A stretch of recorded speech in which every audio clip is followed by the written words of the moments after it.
আসসালামু আলাইকুম রহমতুল্লাহ বরকাত। আমাদের দেশে বড় কেউ মারা গেলে এখনো অনেক জায়গায় গায়েবানা জানাজা পড়া হয়। সম্মানিত সুধী, আজকে আমরা আলোচনা করব এই গায়েবানা জানাজা পড়া জায়েজ আছে কিনা। আহলে সুন্নাত ওয়াল জামাত ও হানাফি মাযহাবের মত অনুযায়ী গায়েবানা জানাজা পড়া সম্পূর্ণ নিষিদ্ধ, তাই এমনটি না করা উচিত। বরং মৃত ব্যক্তির জন্য গায়েবানা দোয়া করা, ইসালে সওয়াব করা, দান সৎকা করা, এগুলো করা দরকার। সম্মানিত সুধী, যারা সশরীরে উপস্থিত হয়ে জানাজা পড়তে পারবে তারা জানাজা আদায় করবে, আর যারা সশরীরে উপস্থিত হয়ে জানাজা আদায় করতে পারবে না তারা গায়েবানা জানাজা পড়বে না, বরং তারা ইসালে সওয়াব করতে পারে, দান সৎকা করতে পারে।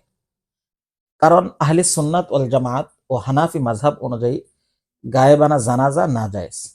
আল্লাহ পাক রব্বুল আলামিন আমাদেরকে সঠিকটা জেনে তার উপর আমল করার তৌফিক দান করুন।